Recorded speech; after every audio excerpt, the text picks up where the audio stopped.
et qu'à travers ce tournoi inédit, eh bien, émergera ni plus ni moins que le champion des champions.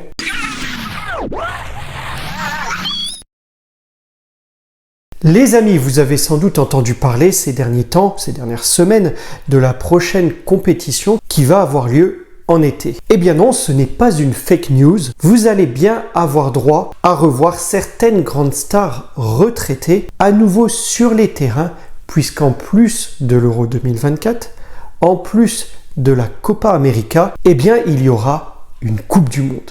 Oui, une Coupe du Monde, vous allez me dire, mais pas n'importe laquelle, la Coupe du Monde des plus de 35 ans. Alors, est-ce bien sérieux tout ça? Quel sera le niveau de jeu des joueurs qui participeront à cette compétition? Et pour certains qui ont délaissé l'entraînement depuis un certain temps, seront-ils en forme? Quel sera le format de cette compétition? Qui l'organise?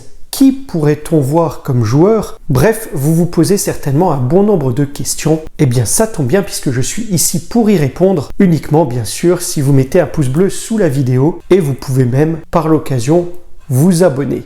A few moments later. Ça y est, c'est fait. Allez, on y va.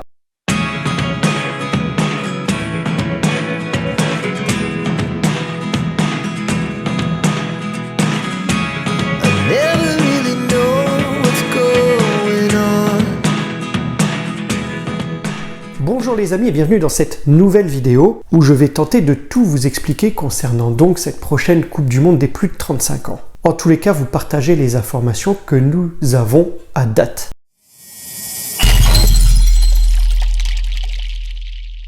Alors premièrement, il faut savoir que ce n'est déjà pas une compétition portée par la FIFA. Elle n'a rien d'officiel donc et surfe plutôt sur la vague du fanservice. Bah oui, qui ne serait pas content de revoir un Totti se frotter à un De Sailly par exemple. Bon, pour d'autres comme Ronaldo le Brésilien, ça va être assez dur, on se le cache pas, et ça fera peut-être plus de peine que de joie de le revoir. D'ailleurs, je ne crois pas qu'il va y participer, mais on va revenir aux potentiels joueurs de cette compétition. Donc, cette compétition non reconnue par la FIFA, eh bien, elle est organisée par l'Elite Players Group, EPG pour l'acronyme, qui est un groupe d'anciens joueurs professionnels et d'hommes d'affaires qui a vocation de faire concourir des retraités de manière professionnelle et organisée. Et sur le papier, l'idée est très bonne. Des compétitions de seconde vitesse pour une deuxième partie de carrière, comme si finalement il y avait des catégories dans les compétitions avec la FIFA qui organise celle pour les jeunes actifs et EPG qui organise celle pour les seniors, qui pourraient être toujours très compétitifs entre eux.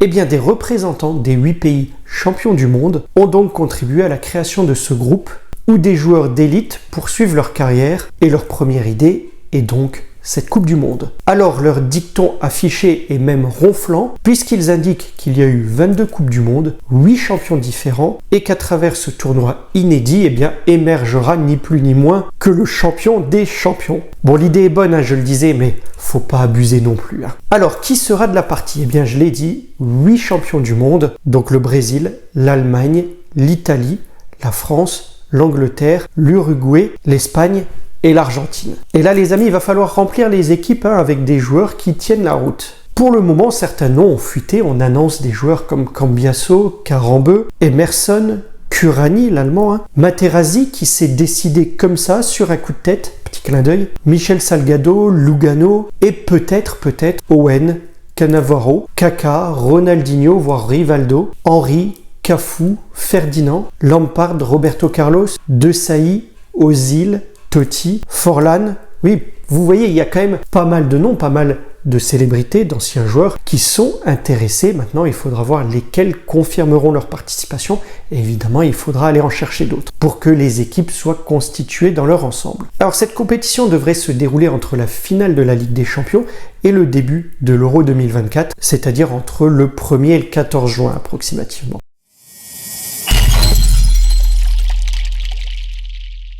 Je vous donne maintenant les règles du tournoi et son format. Il s'agit d'un format en élimination directe qui commencera avec des quarts de finale. 8 équipes, on commence au niveau des quarts de finale. Il se jouera dans un seul pays, évidemment, et chaque match comportera 2 mi-temps de 35 minutes pour un total donc de 70 minutes de match avec une pause, une mi-temps de 15 minutes. Pas de prolongation, mais un départage avec une séance de tir au but. Les changements seront quant à eux illimités et un même joueur pourra même revenir sur la pelouse s'il avait été remplacé auparavant. Bien évidemment, les équipes comporteront 11 joueurs sur une liste qu'on pourra donner, une liste qui comportera 18 joueurs. Pour les critères, pour participer, eh bien, il faut avoir plus de 35 ans naturellement, il faut avoir été sélectionné une fois dans son pays d'origine, il faut avoir disputé plus de 100 matchs première division et on peut souligner qu'il n'y aura d'ailleurs pas que des retraités puisqu'on pourrait y voir Dante par exemple qui a 40 ans et qui joue toujours du côté de Nice, ou encore par exemple Raúl Garcia qui a 37 ans et qui joue à Bilbao. Pour certains joueurs, comme eux, la préparation sera un peu plus aisée. Pour d'autres, va falloir travailler le foncier.